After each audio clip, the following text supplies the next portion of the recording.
रामकृष्ण हरी. तर तुकोबारायांचा सुंदर असा अभंग पाहूया. माझ्या मुखे मज बोलवितो हरी, सकळांच्या अंतरी नारायणा. न करावा देश भूतांचा मस्तर, हा तव विचार जाणो आम्ही. तुका म्हणे दोष नाही या विचारी, हिताची उत्तरे शिकविता. या अभंगामध्ये महाराज म्हणतात की सर्वाच्या अंतकरणात जो नारायण आहे, तो नारायण माझ्या मुखातून शब्द प्रकट करतो. नारायण सर्वत्र भरलेला आहे, त्यामुळे कोणाचा द्वेष मत्सर करू नये हा विचार आम्ही जाणला पाहिजे. की न करावा द्वेष भूतांचा मत्सर, हा तो विचार जाणो आम्ही. तुका म्हणे दोष नाही या विचारी, हिताची उत्तरे शिकवता. म्हणून महाराज म्हणतात की हा सत्यस्वरूप विचार आम्ही लोकांना अनेक उदाहरणाने सांगतो, त्याचे पातक आम्हाला लागत नाही. मांस खाता हाऊस करी, जोडोनी वैरी ठेवियेला. कोण त्याची करील किव जीव निव नेनती. कोण त्याची करील किव जीवे जीव नेनती. पुढिलांसाठी पाजळी सुरी, आपुली चोरी अंगुळी. तुका म्हणे पुढे कुटीती हाडे, आपुल्या नाडे रडतील. जो निष्पाप पशूचा वध करतो आणि त्याचे मांस खातो, तो आपले पातक वाढवतो, आपला वैरी निर्माण करतो. आपल्या जीवाप्रमाणे पशूचाही जीव आहे हे तो जाणत नाही. असा माणूस यमलोकात शिक्षा भोगतो, त्यावेळी त्याची कीव कोणी करत नाही. कोण त्याची करील कीव जीवे जीव नेनती. प्राण्याची हत्या करताना सुरी पाजळतो, परंतु आपल्या कंगुलीला धक्का लागणार नाही याची तो खबरदारी घेतो. तुकाराम महाराज म्हणतात की प्राण्यांची हाडे कुटून त्याचे पीठ करतात, पण आपल्या कर्माचे फळ भोगताना दुःखाने लोक रडतात. तुझ जाणे त्याने नाही पांडुरंगा, काजी मज सांगा उपेक्षिली. तुझ ठावे होते पातकी मी खरा, आधीच का थारा दिला पायी. अंक तो पडिला हरीचा मी दास, भेद पंगतीस करू नये. तुका म्हणे आम्ही जितिले ते खरे, आता उणे पुरे तुम्हा लागे. हे पांडुरंगा, मी तान्हे बाळ आहे, तुझ्या अनंत स्वरूपाला मी जाणू शकत नाही. याची तुला जाणीव असताना तू माझी उपेक्षा का बरे करतोस? देवा, मी पातकी आहे हे तुला आधीच माहीत होते, तर तुझ्या चरणाजवळ आश्रय का दिलास? खरोखर मी हरीचा दास बनलो आहे, आता पंक्तीभेद करू नकोस. तुकाराम महाराज म्हणतात, देवा तुझ्यावर निस्वार्थ प्रेम केले, प्रेमाने जिंकले.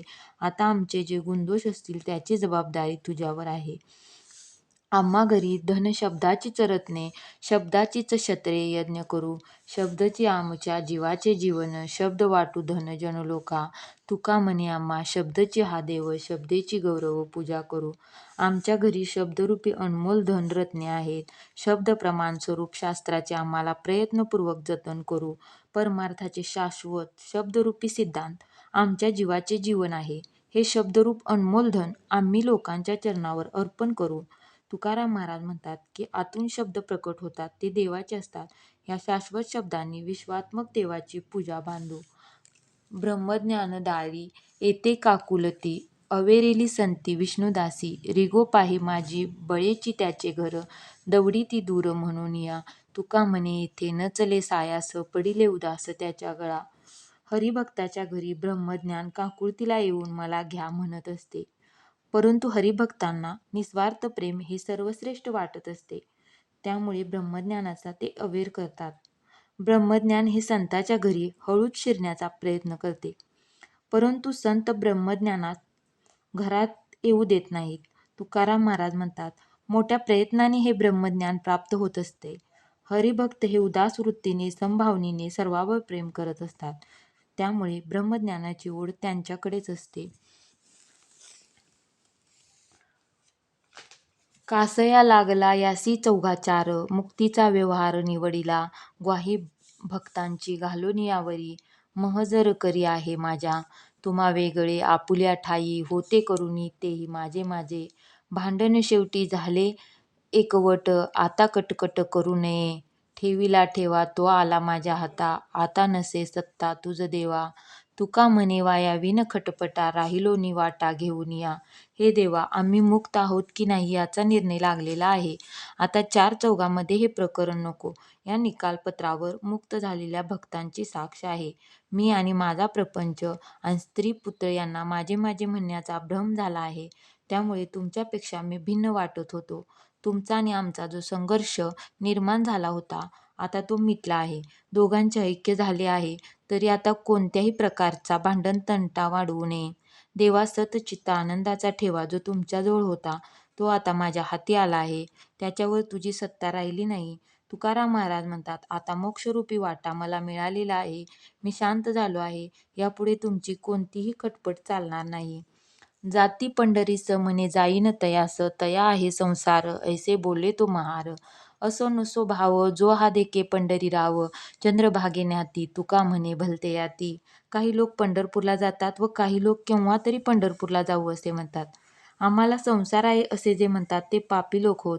मनात श्रद्धा असो वा नसो, जे पंढरपूरला जातात त्यांची प्रपंचातील चिंता नाहीशी होते. तुकाराम महाराज म्हणतात, जे परमश्रद्धेने चंद्रभागेत स्नान करतात त्यांचे अंतर्बाह्य जीवन शुद्ध होते, मग ते कोणतेही लोक असोत. धरियेली सोंगे येणे अवघी पांडुरंगे, ते हे ब्रह्मविटेवरी, उभे चंद्रभागे तिरी अंतर्व्यापी बाही, धांडोळीता कोटे नाही, योग याग तपे, ज्या कारणे दान जपे. दिले नेदी जपती, भोग सकळ ज्या होती, अवघी लीला पाहे, तुका म्हणे दासास आहे. या अभंगामध्ये महाराज म्हणतात की पांडुरंगाने आजपर्यंत अनेक अवतार धारण केलेले आहेत. तेच मूळ परब्रह्म चंद्रभागेच्या तीरावरती पांडुरंगाच्या रूपाने विटेवरी उभा आहे. तो अंतर्बाह्य सर्वत्र भरलेला आहे, पण सहजासहजी त्याचा शोध लागत नाही. त्याची प्राप्ती व्हावी म्हणून योग याग, विविध प्रकारची तपे, जप जाप, दान धर्म वगैरे केले जातात. कोणी त्याला कितीही नैवेद्य अर्पण केले अथवा न केले तरी तो सर्व भोग ग्रहण करत असतो. तुकाराम महाराज म्हणतात की सर्व विश्वावर त्याचीच सत्ता आहे. उत्पत्ती, स्थिती आणि लय हा त्याचाच विलास आहे. भक्तांना तोच सहाय्य करतो. अवघी लीला पाहे, तुका म्हणे दासास आहे. म्हणजे सर्व विश्वावर त्याची सत्ता आहे. उत्पत्ती, स्थिती आणि लय हा त्याचाच विलास आहे, असे या अभंगामध्ये महाराज सांगतात.